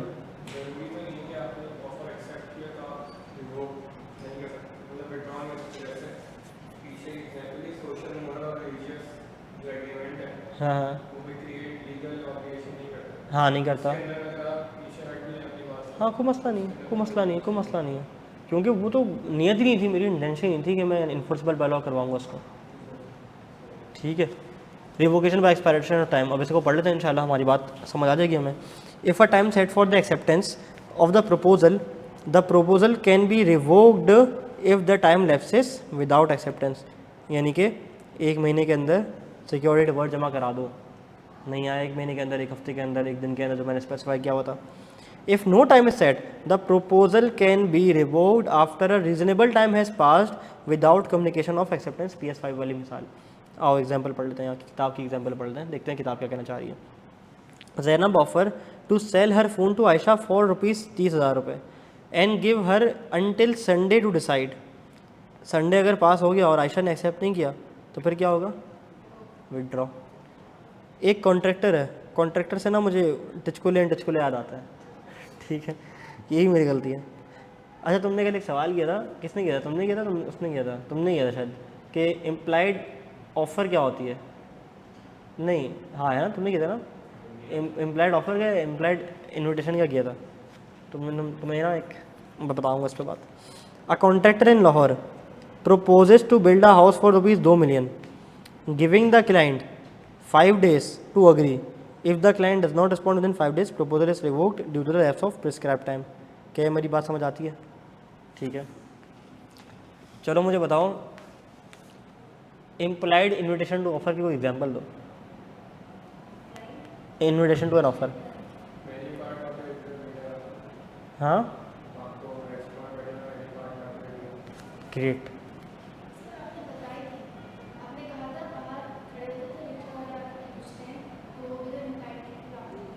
वो इम्प्लाइड ऑफर है या इन्विटेशन टू ऑफर कह सकते हो। हाँ बिल्कुल। क्या? नहीं, ऑफ़र क्या है? इम्प्लाइड ऑफ़र क्या है? इम्प्लाइड ऑफ़र तो ये कि मेरी गाड़ी रुकी और साफ़ करने वाला मेरा शीशा साफ़ करना शुरू हो गया, उसको पता है 10-20 रुपये का रेट है, जो खुशी से आएगा दे देगा, तो उसने इम्प्लाइड ऑफ़र की और मैंने कुछ भी नहीं कहा, तो वो इम्प्लाइड एक्सेप्टेंस हो गई। ठीक है, तुमने वो हेरा फेरी देखी है? देखिए, जैसे मैंने मिसाल दी थी फिर हेरा फेरी की, उसमें वो जब वो जूते चोरी करता है ना श्याम के, तो वो कचरा सेठ के पास जाता है, कचरा सेठ को ना जाके ऐसे जूते दिखाता है। ठीक है, तो वो क्या कर रहा होता है, ऐसे जूते रख के implied invitation to an offer, वो कुछ भी नहीं बोलता, फिर जाके हंस रहा होता है। कचरा सेठ को बोलता है जूते चोरी करके लाया है, ये मुझे बेचने के लिए लाया है। कचरा सेठ क्या बोलता है आगे से, 150 रुपया देगा। वो क्या है, इन्विटेशन टू एन ऑफर थी कि उसने सामने वाले को इन्वाइट किया कि मुझे ऑफर दो, तो उसने 150 रुपये की ऑफ़र कर दी। क्या बात समझ आती है? नहीं आती भाई, मैं तुम्हें आसान ज़बान में समझाता हूँ। चोर बाजार है पीछे, है नहीं, मिसाल दे रहा हूँ, इसने मेरा मोबाइल चुरा लिया, ठीक है, और चोर बाजार के मालिक के पास चला गया। ठीक है, आप आ गई समझ? इसने चोर बाजार के मालिक को दिखाया, हाँ भाई ये क्या है, इन्विटेशन टू ऑफर। उसने बोला 15,000 ले ले, इसने मोबाइल के 15,000 ले लिए। बात समझ आती है? पक्का? बढ़ जाऊँगा आगे? हो सकता है, बिल्कुल नहीं, उसमें एक्सप्रेस होता है ना, क्योंकि तस्वीर लगी होती है। वो पैट कमीज वाली मिसाल दी तो थी मैंने तुम्हें। हाँ, क्या मतलब? होती ना प्राइस, होती है ना प्राइस ऑक्शन की होती है भाई। मैं तुम्हें जो है वो दिखाता हूँ, रुक जाओ। 20.5 करोड़ में पैट कमिंस सेल होता है IPL 2024 में। तो इसकी तस्वीर लग रही थी और उस पर बिड लग रही थी। आखिरी बिड लगाई थी काव्या मरान ने, तो इसको ख़रीद लिया था। ठीक है जी, ये 20 करोड़ मेरे ख्याल दूसरी करेंसी लिखी हुई थी ना, इंडियन नहीं थी। इंडियन ज़्यादा थी यार, इंडियन ज़्यादा पैसे थे, तकरीबन 200 करोड़ बन रहे थे जहाँ तक मुझे याद आ रहा है। नहीं, हाँ 20 करोड़ ही है, चलो। Sunrisers Hyderabad buy Pat Cummins for ₹20.5 crore. ठीक है, तो उसमें क्या लगता है, ऑक्शन लगा हुआ होता है और हर बंदा एक्सप्रेस होता है और हर बंदा ना अपनी वो उठा रहा होता है कि मैं इतने पे खरीदूँगी। ठीक है, चलो जी। Revocation of an offer proposal, ये उदास क्यों है? इसके हाथ क्यों बंदे, मुझे ये समझ नहीं आ रहा। ठीक है, ये परेशान है शायद, लेकिन ये पिंक क्यों हो रहा है इसका आँखें? उदास है यार ये, इसको हटा दें थोड़ा सा।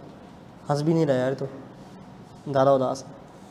ठीक है, छोड़ो उसको, उदास रहने दो। हम इसको ना, अब मुस्कुराने नहीं लगा, ठीक है, लेकिन इसको उदास रहने दो। उदास इसलिए ये क्योंकि इसने कंडीशन फुलफिलमेंट नहीं की और उसकी ऑफ़र ना रिवोक हो गई। इसको किसी ने कहा कि अगर तुम मुझसे मेरी सुजुकी मेहरान ख़रीदना चाहते हो तो मेरे मीज़ान बैंक वाले अकाउंट में अगले दिन 2 लाख रुपए जमा करा देना, 4 लाख रुपए की मेहरान बेचूँगा। इसने गलती से मीज़ान बैंक की जगह बैंक इस्लामी में जमा करा दिया। ये क्या ऑफ़र की कंडीशन फुलफ़िल हुई है या नहीं हुई है? नहीं हुई है, तो ये नॉन फुलफिलमेंट ऑफ कंडीशन है। Condition must be met before acceptance. Accept करने से पहले आपने कंडीशन मीट करनी है। क्या मेरी बात क्लियर है? 14 अगस्त का एक इवेंट हुआ। 14 अगस्त के इवेंट में ईमेल आई, उसमें लिखा हुआ था कि आपने सब ने नेशनल ड्रेस पहनना है। बात समझ आती है? यानी कि सफ़ेद शलवार कमीज़, ग्रीन कोट, या ग्रीन शलवार कमीज़ सफ़ेद कोट, कुछ इस तरह का पहन लेना। एक बंदा जो है ना वो फुल पैंट कोट पहन के चला गया काले कलर के, तो वो क्या है? वो फुलफिलमेंट ऑफ कंडीशन है या नॉन फुलफिलमेंट ऑफ कंडीशन है? कभी कभार ड्रेस कोड आता है ना, जो वो अभी शादी की, इसकी लास्ट बैच में मेरी किसी शादी थी, वो अम्बानी की, तो कंपनी लोगों के लास्ट बैच में ना बड़ी अम्बानी की मिसालें चल रही थी हर क्लास में, कुछ ना कुछ करके ना वो आ ही रहा था। तो उसमें क्या लिखा होता, ड्रेस कोड लिखा होता ना कार्ड पे कि हमारा ये इवेंट है, उसका ये ड्रेस कोड है। तो वो क्या है? कंडीशन बिफोर एक्सेप्टेंस, कि अगर आपने हमारा दावतनामा कबूल करना है तो पहले आपको वो ड्रेस कोड से कंप्लाई करना पड़ेगा। ठीक है, और उसमें भी हर किसी को ने एक स्पेसिफिक बैंड दिए हुए थे कि आप यहाँ बैठेंगे, आप यहाँ बैठेंगे, आप यहाँ बैठेंगे। क्लियर है? बढ़ जाऊँ मैं आगे। अगली चीज़, रिवोकेशन बाय डेथ और इंसैनिटी। मैंने जो है, आपका नाम क्या था भाई? अजद, हाँ अजद नाम था। ठीक है, मैंने अजद भाई को ऑफ़र की कि अजद भाई मैं आपको जो है वो अपना क्या बेचूँ यार, सब बेच दिया मैंने, कुछ बचा ही नहीं है। चश्मा।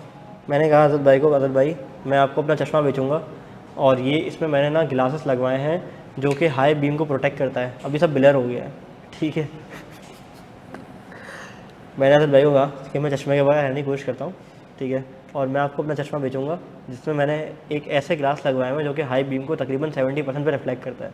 नहीं वाकई करता है। अभी जब परसों हाईवे पे ड्राइव करता ना तो वो हाई बीम ब्लॉक हो रही थी सुराग रोड पे। तो मैंने असद भाई को कहा कि असद भाई मेरी आपकी नज़रें तो सेम है, तो मैंने चश्मा बनवाया था तकरीबन कोई ये 3,500 पौने 4,000 रुपये का, मैं आपको रफ़ कंडीशन में 3,000 रुपये का बेच रहा हूँ, ठीक है, क्या आप ये चश्मा लेना पसंद करेंगे? कुछ टाइम बाद मुझे पता चला कि मेरी इनकी एक्सेप्टेंस से पहले पहले ही जो है असद भाई पागल हो गए, ठीक है। असद भाई के पागल होने की खबर पूरे इलाके में फैल गई और मेरी ऑफ़र ऑटोमेटिकली क्या हो गई, रिवोक हो गई। इसको तुम चश्मे के अलावा कोई और मिसाल ले सकते हो, ठीक है। मेरे पास तो बेचने के लिए कुछ था नहीं, सब मैंने बेच दिया कि करके क्लास में, ठीक है। तुम गाड़ी बेच दो, बाइक बेच दो, कुछ भी बेच दो, कोई बिज़नेस कॉन्ट्रैक्ट कर लो, ठीक है। बिज़नेस नंबर वैसे ही दबाना था, तो क्या ऑफ़र ऑटोमेटिकली टर्मिनेट हो जाएगी, ठीक है। क्या काम किया उन्होंने आज यार। इसको जी आगे बढ़ते हैं। रिवोकेशन बाय डेथ और इंसैनिटी। अगर ऑफरर को पता चल जाए कि उसने जिस बंदे को उसने ऑफ़र की है उसका इंतकाल हो गया, तो वो ऑटोमेटिकली क्या हो जाएगा, डिसकंटिन्यू हो जाएगा, रिवोक हो जाएगा। चलो जी, revocation by non fulfilment of condition पढ़ लेते हैं। The proposal can be revoked if the acceptor failed to fulfill a condition that must be met before acceptance. A car dealer in Islamabad offered to sell a car to Hina on the condition that she pay a deposit within a week. अगर हिना ने नहीं किया तो offer revoke हो जाएगी bye non fulfilment of condition. अब आ तो death और इंसैनिटी पे। हमजा ने ऑफ़र किया कि अपना प्लॉट बेचेगा उस्मान को 3 मिलियन रुपए का। इससे पहले कि उस्मान एक्सेप्ट करता, हमजा का इंतकाल हो गया। उस्मान को हमजा की डेथ का पता चला बिफोर एक्सेप्टिंग द ऑफ़र, तो the proposal is automatically revoked, ठीक है। एक बिजनेसमैन था असद, उसने एक पार्टनरशिप डील ऑफ़र की 7 को। इससे पहले के साथ एक्सेप्ट करता, उसको पता चला कि असद जो है मेंटली इनकैपेसिटेटेड है। असद की ऑफ़र रिवोक हो गई क्योंकि इनसैनिटी हो गई बिफोर द एक्सेप्टेंस। क्या मेरी बात क्लियर है? ठीक है। हाँ, ये ऑफरर पागल हो गया। यहाँ पे कोई पागल होता है ना, ऑफरर पागल हो गया, ऑफरी पागल हो गया, ठीक है। कोई भी पागल हो गया तो कॉन्ट्रैक्ट तो नहीं होगा, क्योंकि आगे जाके हम पढ़ेंगे कि कॉन्ट्रैक्ट करने के लिए एक एसेंशियल तो चीज़ ये है कि बंदा अपने होश व आवाज़ में होना तो चाहिए, उसका होश व आवाज़ में होना बहुत ज़रूरी है। एक्सेप्टेंस के बाद अगर उसका इंतकाल हो गया तो फिर हम आगे जाके पढ़ेंगे कि कॉन्ट्रैक्ट को फिर कौन फुलफ़िल करेगा। उसका कोई लीगल आयर होगा तो वो फुलफ़िल करेगा, ताकि जिसके साथ कॉन्ट्रैक्ट हुआ उसको किसी किस्म का कोई नुकसान ना हो।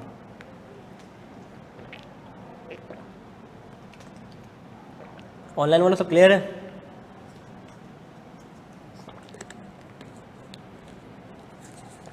एंजॉइंग द लेक्चर, मज़ा आ रहा है? जाके देख लेते ना ऑनलाइन वाला। वो निरा फातिमा यस। मूसा कहता है टैक्सी ड्राइवर बस ड्राइवर है। मज़ा हुआ है, क्या है? नज़ला हुआ है।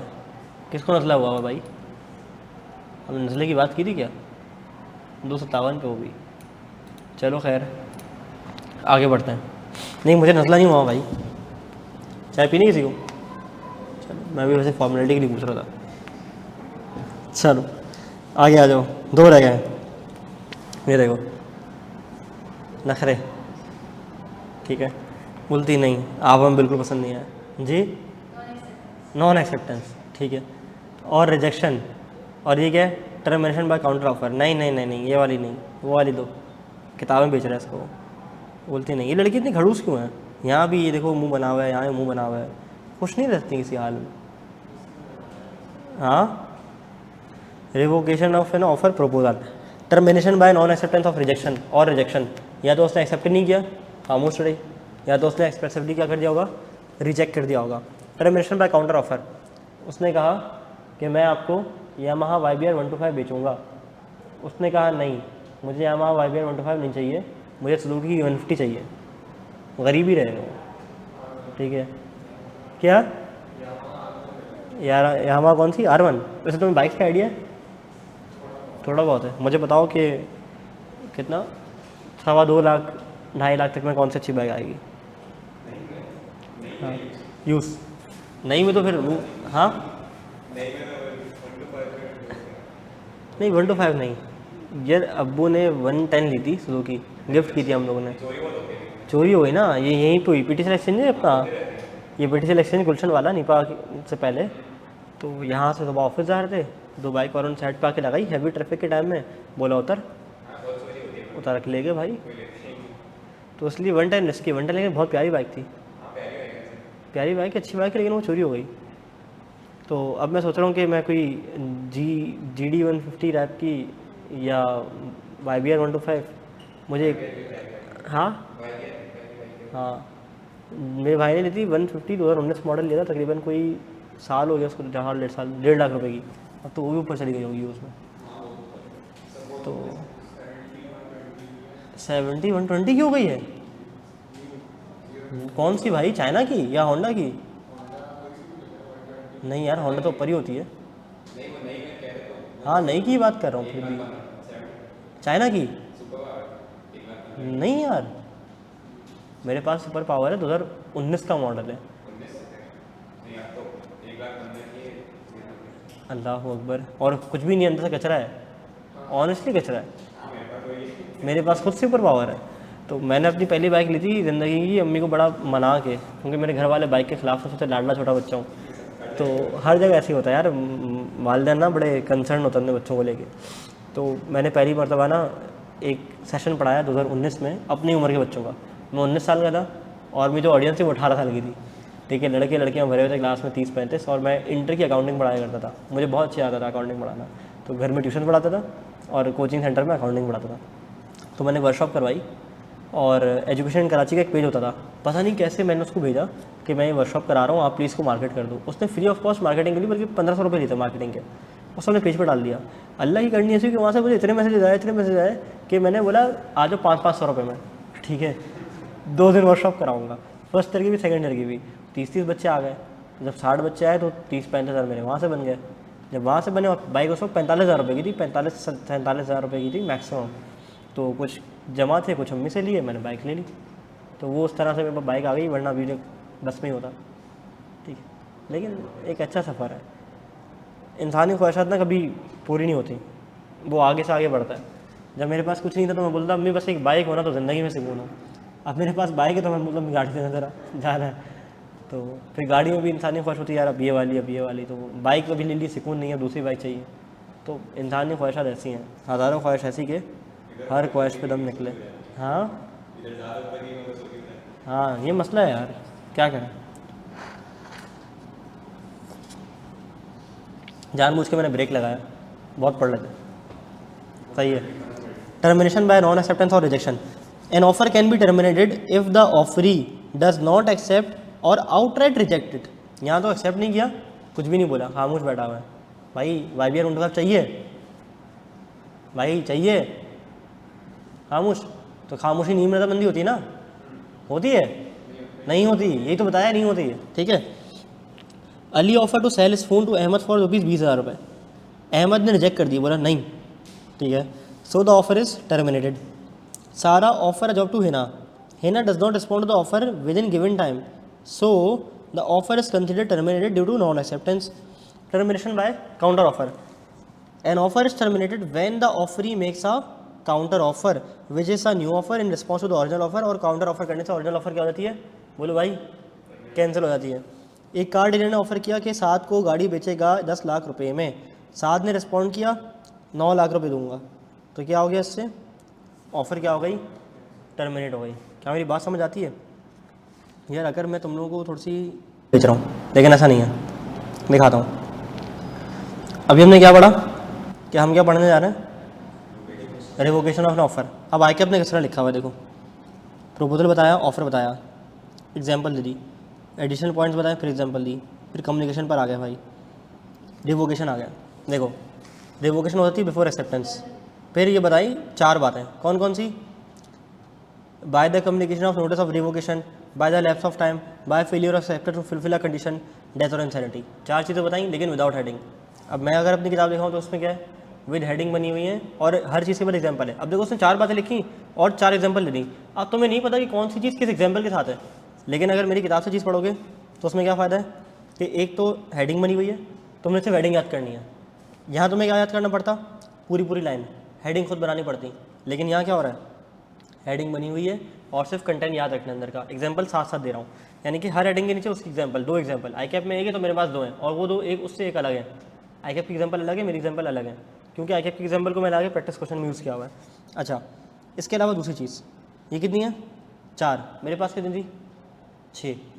अब आगे देखो, आई कैप भाई ने एग्जाम्पल दी, फिर पता है क्या बोलता है, उसको याद आता है, ओहो और चीज़ें भी तो हैं, the following points are also relevant. भाई एक बार बता रहा हो तो एक साथ बता दो ना, याद कर लें। नहीं, 4 एग्जाम्पल देके बोलता है हाँ ये भी तो रेलिवेंट है, ये जगह जगह इसने किया हुआ है। तो मैंने क्या किया, उसको उठा के क्या कर दिया, एक जगह कंपाइल कर दिया, उसकी हेडिंग बना दी कि अगर आई कैप कभी 4-6 नंबर के सवाल पूछे तो आप क्या करो, वो हेडिंग छापो, आंसर लो, आगे बढ़ो। ठीक है, घूमना नहीं पड़ेगा, इधर उधर फिरना नहीं पड़ेगा, लेकिन स्ट्रेटेजी ज़रूर देखना कंप्लीटेंस इंश्योर करने के लिए। क्या मेरी बात समझ आती है? चलो जी, सवाल डिस्कस करने का टाइम हुआ जाता है। अच्छा, इस चैप्टर में जो सवालात हैं वो बांटे हैं मैंने 2 हिस्सों में। एक है मेरे लेक्चर नोट्स, एक है मेरे चैप्टर नोट्स। लेक्चर नोट्स क्या है, जो मैं क्लास में करा रहा हूँ। चैप्टर नोट्स क्या है, जिससे तुम्हें याद करने ये वाली चीज़ है। लेकिन इसके भी जो सवालात हैं ना, उसको भी फर्दर 2 हिस्सों में बांटा हुआ है। वो कैसे, कुछ ऐसे सवालात हैं जो कि मैं क्लास में करवाऊँगा, वो इस चैप्टर के 27 हैं जो हम डिस्कस करेंगे, कभी होमवर्क दूंगा, कभी करवाऊँगा। और हर चैप्टर के एंड पे कुछ एक्सटेंडेड प्रैक्टिस आ रही होगी। देखो मैं तो प्रैक्टिस एक हद तक करवा सकता हूँ ना, 2002 के सवाल भी हैं, 2000 के भी हैं, 99 के मिलेंगे, 96 के भी मिलेंगे, कितने कराऊंगा भाई एक चैप्टर से। हाँ, एक कहीं जाके फुल स्टॉप लगाना है ना, मुझे ब्रेक लगाना है ना, तो मैं ब्रेक लगाता हूँ वहाँ पे, जो कि आईगैप की किताब में कवर्ड है। आईगैप की किताब में जितने भी पास पेपर कवर्ड है, इंशाल्लाह हम अपनी क्लास में डिस्कस करेंगे यहाँ बैठ के, ठीक है, सॉल्व करेंगे। इसके अलावा पास पेपर्स रिसेंट टाइम के 23 के, 22 के, 21 के, उससे पहले के कुछ 19 एक आध के क्लास में भी कर रहा हूँ, और भी तो होंगे, तो वो तुम्हारे पास आ रहे हैं एक्सटेंडेड प्रैक्टिस के नाम से। आओ सैर कराऊँ, आओ बच्चों सैर कराएं तुमको पाकिस्तान की।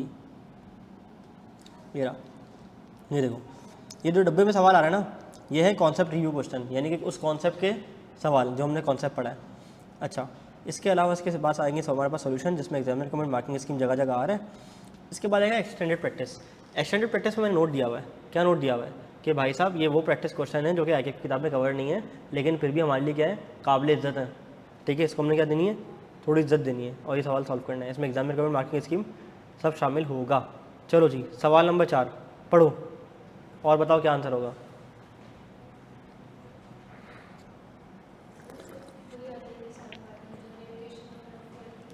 शाबाश, कौन कौन से बताओ। Expiry of time, non acceptance, counter offer, death और इंसैनिटी, ठीक है, नॉन फुलफिलमेंट ऑफ कंडीशन, ठीक है, और खैर है एक और आ जाएगा, devotion through notice, revocation by expiry of time. हो गए 6-7, ठीक है।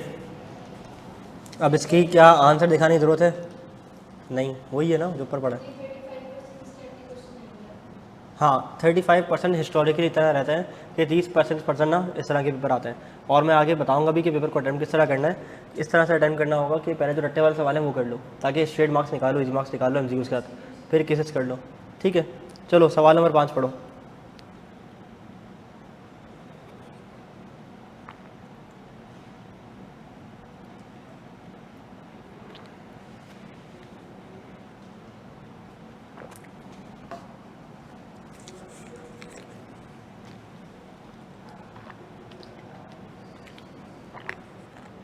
पढ़ लिया?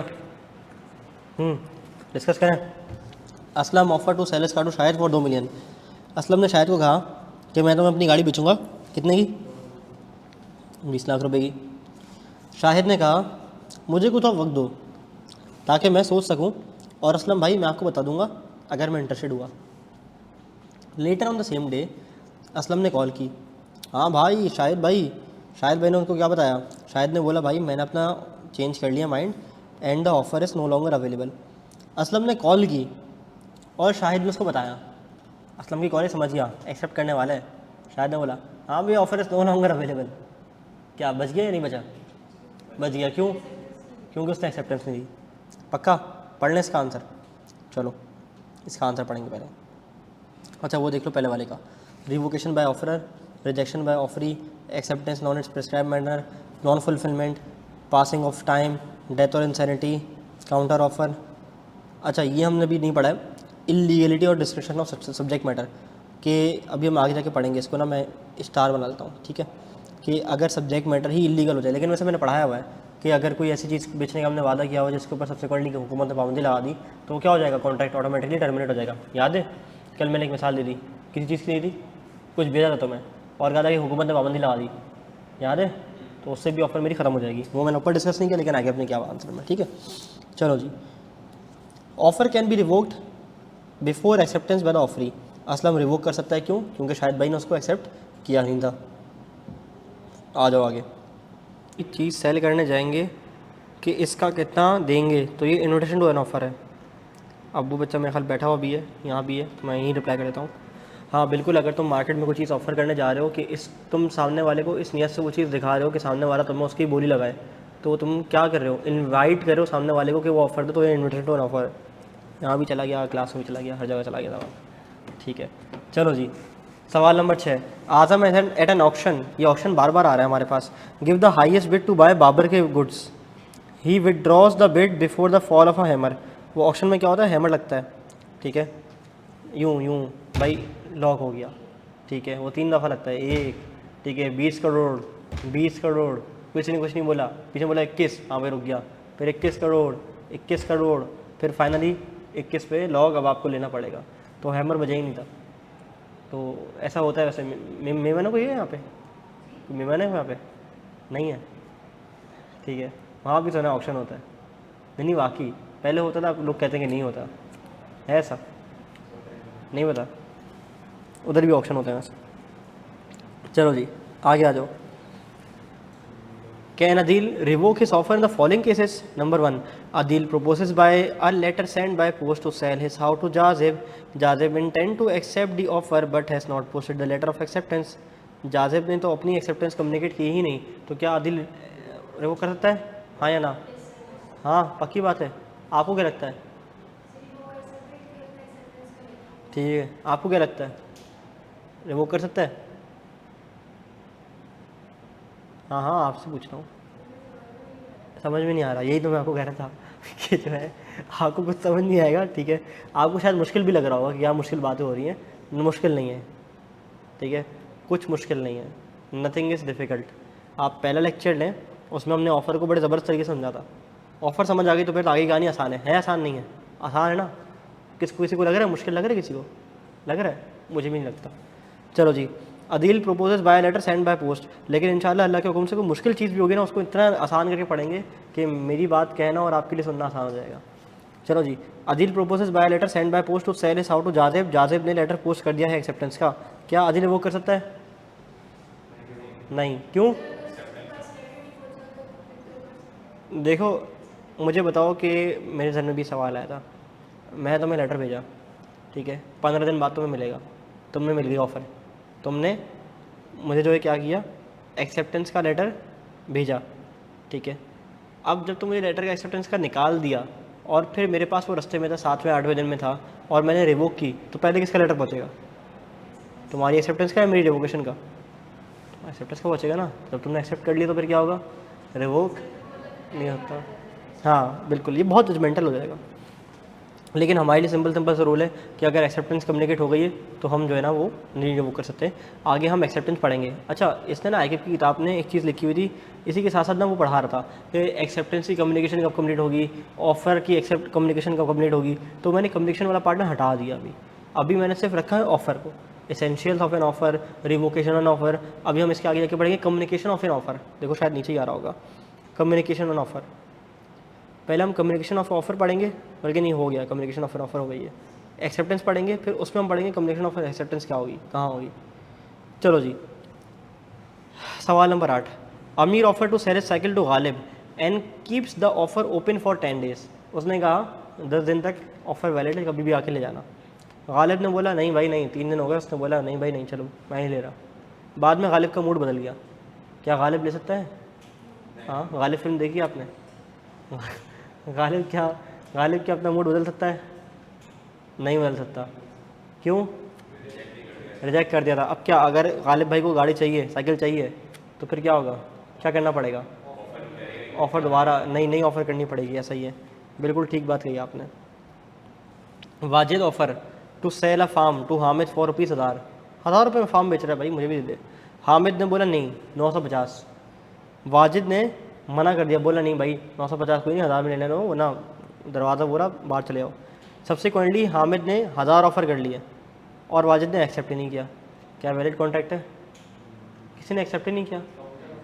हाँ, काउंटर ऑफ़र की, उसके बाद काउंटर ऑफ़र की भी रिजेक्शन आ गई, और फिर जब उसने दोबारा फ्रेश ऑफ़र की तो वो भी रिजेक्ट हो गई। तो क्या कोई ऑफ़र हुई है, कोई एक्सेप्टेंस हुई है, कोई एग्रीमेंट हुआ है, कोई कॉन्ट्रैक्ट हुआ है? नहीं हुआ। सवाल number 10, Maria applied for shares of a company in June but allotment was made in November. Again 1901 की एग्जाम्पल आके आपने दी हुई है। अब तो जो ट्रांजेक्शन होती है ना शेयर्स की मार्केट में एक लफ्ज़ इस्तेमाल होता है इक्विटी शेयर्स के लिए T+2, ट्रांजैक्शन डेट +2, यानी कि जिस दिन आपने शेयर्स परचेज करने के लिए पैसा जमा करा दिए वो ट्रांजैक्शन डेट है। इसके अगले 2 दिन में आपके अकाउंट में क्रेडिट हो जाएंगे शेयर्स कंपनी के, ठीक है। तो वो तो 2 दिन में आ जाएंगे, लेकिन वो शायद पुराना ज़माना है जब CDC नहीं था, जब कोई हिसाब किताब नहीं था ऐसा कि शेयर्स मिले, ऑनलाइन ट्रेडिंग हो, ठीक है, आसान से शेयर्स मिल रहे हैं। तो शायद उस ज़माने में शेयर्स 3 महीने बाद आते हों, जाके 4 महीने बाद आते हों, 2 महीने बाद आते हों। वो कहती है कि जून में अप्लाई किया था शेयर्स के लिए, लेकिन अलॉटमेंट नवंबर में हुई। अब मारी ने बोला नहीं चाहिए। इसकी मिसाल ऐसी है कि तुम्हारी अम्मी ने जो है वो कुछ सामान ऑर्डर किया किचन का, मेहमान आने थे, ठीक है, और मेहमानों के आने के लिए जो है वो घर में फ्राई पैन नहीं था अच्छा वाला, उन्होंने बोला कि मुझे कबाब तलने हैं बकरीद के, तो मैं अच्छा फ्राई पैन मंगाती हूँ। फ्राई पैन ऑर्डर किया, उसमें लिखा हुआ था 2 वर्किंग डेज में आ जाएगा, ठीक है। वो आया 2 महीने बाद। तुम्हारी अम्मी क्या करेंगी? वही फ्राई पैन उसके मुंह पे मारेंगी ना, भाई चल भाई निकलो यहाँ से, दावत हो गई मेरी। तो क्या था वो, रीज़नेबल टाइम था या नहीं था? रीज़नेबल टाइम क्या था? 2 वर्किंग डेज, 3 वर्किंग डेज, चलो 4 वर्किंग डेज। अगर 2 हफ्ते बाद आएगा तो तुम क्या करोगे? बोलोगे ना वापस भेजो। वही वाली मिसाल है शेयर्स की भी, वो उस ज़माने की शेयर की मिसाल है। तो इसमें आईकैप का सोल्यूशन तुमसे ये कहता है, आईकैप की किताब तुमसे ये कहती है कि ये तो देखना पड़ेगा कि रीजनेबल टाइम है या नहीं। अगर तो रीजनेबल टाइम था तो उसको एक्सेप्ट कर लेना चाहिए, लेकिन अपेरेंटली लगता है कि यार जून में अप्लाई किया था, जून जुलाई अगस्त सितंबर अक्टूबर नवंबर, 6 महीने में तो दुनिया इधर से उधर हो जाती है, ठीक है। नहीं तो 6 नहीं हुआ ना, जून जुलाई अगस्त सितंबर अक्टूबर नवंबर हो गए 6, वाओ, 5 महीने 6 महीने में दुनिया से इधर उधर से उधर हो जाती है। तो ये तो बहुत देर से अलॉटमेंट की है, तो फिर उसका रिफ्यूज़ल बिल्कुल ठीक है, कोई वैलिड कॉन्ट्रैक्ट क्रिएट नहीं हुआ था। हाँ बिल्कुल, दोनों एस्पेक्ट डिस्कस कर लो। कभी इतना वेग सवाल एग्जाम में है ना, तो दोनों एस्पेक्ट डिस्कस करना हमेशा बेहतर रहता है। बात समझ आती है? आगे बढ़ूँ। जाजिब बार बार आ जा रहा है। Jazib offer to sell his scooter to Babar, कभी साइकिल बेच रहा है, कभी स्कूटर बेच रहा है, कभी घर बेच रहा है। जाजिब कभी खरीद रहा है। Jazib offer to sell his scooter to Babar for ₹40,000। अगर बाबर ने ABC क्लब ज्वाइन कर लिया विदिन अ वीक, ठीक है, बोलता भाई तुम मेरे साथ जिम चल, ABC क्लब चलते हैं, आगे तुम ज्वाइन किया तो मैं तेरे को अपनी स्कूटर बेच दूंगा। Babar did not join the club within a week. क्या जाजिब के लिए बाइंडिंग है कि वो उसको बाबर को स्कूटी बेचे? नहीं। क्यों? कंडीशन फुलफिल नहीं हुई थी। अल्हम्दुलिल्लाह तुम लोग का इतना दिमाग बन गया कि आखिर की मिसालों का जवाब खुद दे रहे हो, ठीक है। Azam offer to sell car to Babar. अच्छा, बाबर आज़म को उल्टा कर दिया। अब आज़म ने बाबर को बोला कि मैं अपनी गाड़ी बेचूंगा। आज़म ने बाबर को रिक्वेस्ट की कि एक्सेप्टेंस ना टेलीफोन पे ही देना, ठीक है, मुझे कॉल करके बताना। बाबर भाई ने लेटर भेज दिया। क्या ये एक्सेप्टेंस वैलिड एक्सेप्टेंस है? एक्सेप्टेंस है, एक्सेप्टेंस तो है लेकिन वैलिड एक्सेप्टेंस नहीं है, ठीक है, कंडीशन फुलफिल नहीं किया। चलो जी 13। अच्छा, मैं चाहता तो होमवर्क भी दे सकता था, लेकिन मैं भी तेज़ हूँ, मैंने ये हमारे सवाल क्लास में करवाए, ठीक है, वरना तुम लोग को 4 सवाल देता हूँ, मुझको तो होमवर्क का कोठा पूरा हो गया। अब मैंने होमवर्क देना कुछ और, इसलिए मैंने जो है ये सवाल आपको जानबूझ के क्लास में कराए। चलो जी, क्योंकि ये इतने आसान सवाल हैं, ये तो होमवर्क कर भी लो तो कुछ नहीं, मतलब बड़ा तीर नहीं होगा। Akmal offer to sell 10 bag of rice to Babar for ₹2000। इससे पहले कि बाबर एक्सेप्टेंस करता, कानून ने चावल के बेचने पर पाबंदी लगा दी। तो जब सब्जेक्ट मैटर ही डिस्ट्रॉय हो गया, या सब्जेक्ट मैटर ही डिस्ट्रॉय हो गया, लेट से मैंने कहा कि मेरी गोदाम में जो है ना 10 किलो तेल पड़ा हुआ है, 10 लीटर तेल पड़ा हुआ है, तो मैं बेचूंगा। गोदाम में आग लगी, तेल बढ़ गया, तो क्या होगा? सब्जेक्ट मैटर डिस्ट्रॉय करना कहते हैं इसको कहते हैं कि सब्जेक्ट मैटर का डिस्ट्रॉय हो जाना, ठीक है, आगे जाकर पढ़ भी लेंगे। नंबर टू क्या था हमारे पास मिसाल कि कानून ने उस तेल के सेल करने में पाबंदी लगा दी, इलीगल हो गया, अब कोई किसी को तेल नहीं बेचेगा। तो तेल बेचने में जब पाबंदी हो गई तो फिर ये कॉन्ट्रैक्ट भी नहीं रहा। Asif offer to sell his horse to Zahid. Asif ने कहा कि मैं अपना घोड़ा बेचूंगा जाहिद को, लेकिन हॉर्स क्या कर गया? मर गया before the acceptance of the offer. Is Asif liable to sell the horse to Zahid? बताओ। नहीं। क्यों? क्या हो गई? हाँ, सब्जेक्ट मैटर डिस्ट्रॉय हो गया।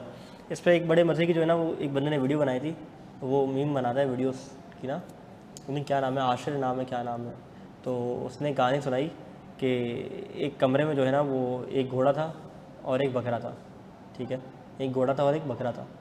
घोड़ा बहुत बीमार रहता था, बहुत बीमार रहता था, और घोड़ा जो है ना वो अपने पाँव पे खड़ा ही नहीं होता था, सुन बैठा रहता था।